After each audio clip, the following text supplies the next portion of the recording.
नमस्कार बच्चों, हम ध्वनि कविता जो सूर्यकांत त्रिपाठी निराला द्वारा रचित है आगे पढ़ चुके हैं। कविता का अर्थ, उसका सारांश और उसके प्रश्न अभ्यास भी हमने कर लिया है। आज हम कक्षा 8 की ध्वनि कविता, उसमें भाषा की बात पर कुछ विचार विमर्श करेंगे। आप ध्यान से देखिएगा इसे। ये आपकी पाठ्य पुस्तक में प्रसंग है, आपकी भाषा की बात है। यहाँ पे 2 प्रश्न दिए गए हैं। मैं एक एक प्रश्न जो है उठाती हूँ। पहला प्रश्न है, हरे हरे पुष्प पुष्प में एक शब्द की एक ही अर्थ में पुनरावृत्ति हुई है। माने यहाँ पर जो एक शब्द जिसकी पुनरावृत्ति हुई है, जो दोबारा प्रयोग में आया है, वो एक ही अर्थ में आया है। कविता में हरे हरे ये पात वाक्यांश में हरे हरे शब्द युग्म पत्तों के लिए विशेषण के रूप में प्रयुक्त हुए हैं। यहाँ पर हरे हरे पत्ते हैं, हरे रंग के पत्ते हैं, इसलिए यहाँ पे जो हरे हरे जो शब्दों का जोड़ा, युग्म माने जोड़ा भी होता है, जो शब्द युग्म का प्रयोग हुआ है वो जो है विशेषण के रूप में प्रयोग हुआ है। यहाँ पात शब्द बहुवचन में प्रयुक्त है। ऐसा प्रयोग भी होता है जब कर्ता या विशेष्य एक वचन में हो और कर्म या क्रिया या विशेषण बहुवचन में हो। जैसे वह लंबी चौड़ी बातें करने लगा।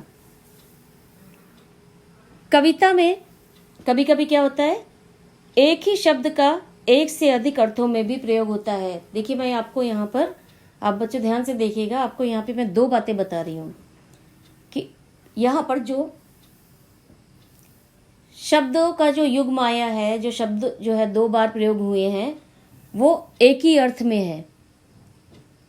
तो एक ही अर्थ में प्रयोग, इनको हम शब्द युग्म कहते हैं या पुनरावृत्ति, पुनरुक्त शब्द भी कहते हैं। पुनरावृत्ति जब इनकी होती है, पुनरावृत्ति के आधार पे इसे पुनरुक्त शब्द भी कहा जाता है। और कभी कभी कविता में क्या होता है, शब्दों की आवृत्ति होती है, लेकिन वहां पर क्या होता है, उनके अर्थ अलग होते हैं। एक उदाहरण अभी आप आगे देखिए, 3 बेर खाती थे वे 3 बेर खाती हैं। जो 3 बार खाती थी वे 3 बेर खाने लगी। यहाँ पर जो बेर शब्द आया है, बेर, यहाँ पे बेर 2 बार आया है, लेकिन दोनों के अर्थ अलग हैं। एक बेर का अर्थ है जो वार मीन्स अंतराल, और एक का अर्थ है फल होता है, बेर फल आप लोगों को पता ही होगा।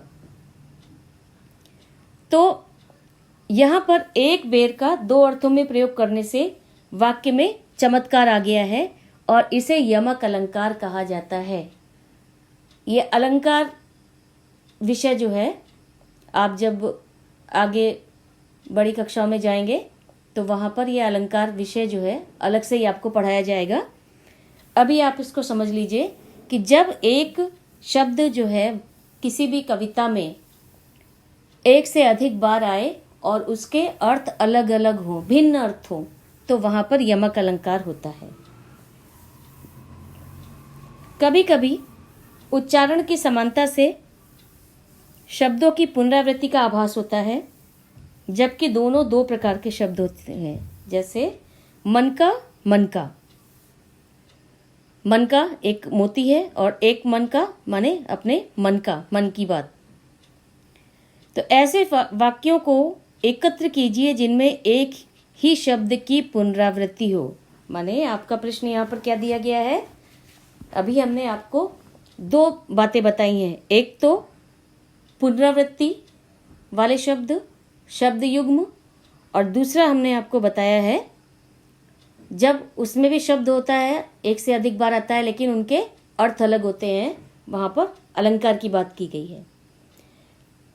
तो इसका उत्तर देखिए आप, ये है, यहाँ पर निम्नलिखित पुनरावृत्त शब्दों का वाक्यों में प्रयोग कीजिए। ये यहाँ पे शब्द दिए गए हैं, इनका वाक्यों में प्रयोग करना है। हमने यहाँ पर प्रत्येक के 2-2 वाक्य दिए हैं। आप इन्हें ध्यान से समझिए, पढ़िए, और इनसे जब भी आप अपनी कॉपी पर लिखेंगे, इनसे भिन्न वाक्य बनाइएगा। तो पहला है बातों बातों में। इसका देखिए, बातों बातों में कब घर आ गया पता ही नहीं चला।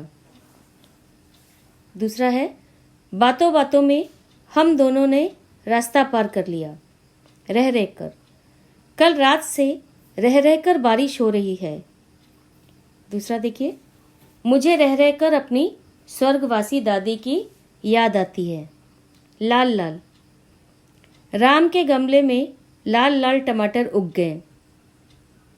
सोनू के पास गुलाब के लाल लाल फूल हैं। बच्चों ध्यान दीजिए, यहाँ पर जो शब्दों की पुनरावृत्ति हुई है, लाल लाल, बातों बातों, ये जो है यहाँ पर एक ही अर्थ के संदर्भ में हुई है, माने इनका अलग या भिन्न अर्थ नहीं आ रहा है। फिर है सुबह सुबह, दादी जी सुबह सुबह ही उठकर तैयार हो जाती हैं। दूसरा, मेरी दादी सुबह सुबह हरे राम राम राम हरे हरे का जाप करती हैं। ये वाक्य आप अपने मर्जी से, अपनी समझ से जो है आप जो है परिवर्तित कर लीजिएगा। आपको जो वाक्य अच्छे लगते हैं आप उनका यहाँ पर प्रयोग करेंगे। रातों रात, ईश्वर की कृपा से राम रातों रात अमीर हो गया। चोर, रातों रात घर का सामान लेकर चंपत हो गए, या आप ये इसको ऐसे भी कह सकते हैं कि चोर रातों रात घर का सामान लेकर भाग गए। फिर है घड़ी घड़ी, घड़ी घड़ी शिक्षक उसे पढ़ाई में ध्यान लगाने के लिए टोकते रहते हैं। घड़ी घड़ी, बार बार, तुम घड़ी घड़ी दरवाजे पर क्या देखते हो।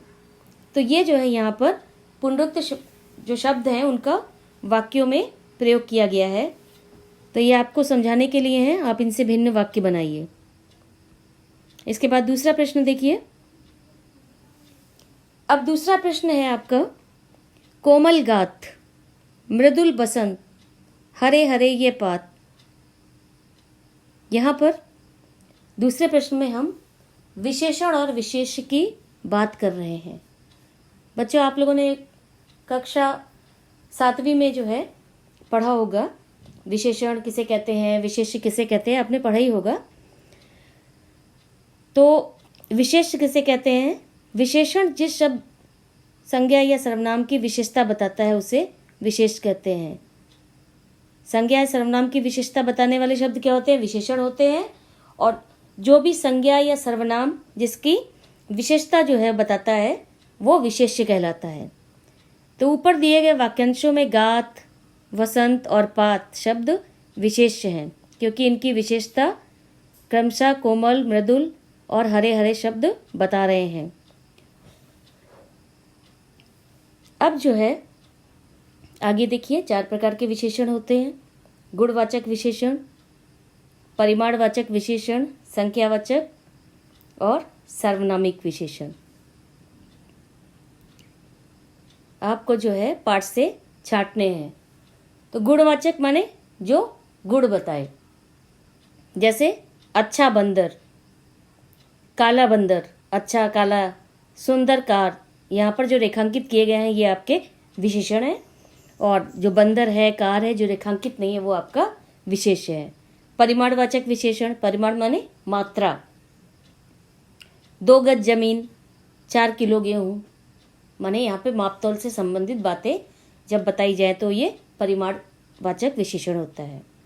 संख्यावाचक, 4 संतरे, प्रथम स्थान, 4 प्रथम, 2, 1, 3, ये सब आपका संख्यावाचक है। ठीक है, समझ में आ रहा है? आप इसे पहले ही पढ़ चुके हैं, इसकी अभी आपकी केवल पुनरावृत्ति ही हो रही है। सार्वनामिक विशेषण, जहाँ पे सर्वनाम क्या है, विशेषण के रूप में प्रयोग हो, जैसे यह लाल फूल है, यह, वह तेरी फ्रॉक है, वह तेरी किताब है, यह मेरी किताब है। ये सब आपके सार्वनामिक विशेषण कहलाते हैं। अब यहाँ पर एक प्रश्न हमने आपको दिया है, आप इसका उत्तर जो है खुद लिखेंगे खोजकर, और अगर नहीं मिलता है तब बताएंगे। नीचे दिए गए विशेषण शब्दों के लिए उपयुक्त विशेष लिखने हैं। यहाँ पे हमने विशेषण शब्द आपको दिए हैं, आप क्या करेंगे, इससे बने ये विशेषण जो है किस संज्ञा या सर्वनाम में लग सकता है वो आप अपने मर्जी से जो है यहाँ पर लिखेंगे। हरे, कोमल, मनोहर, नव, स्वप्नमयी, निंद्रित, निंद्रित कलियाँ, स्वप्नमयी रात। ठीक है।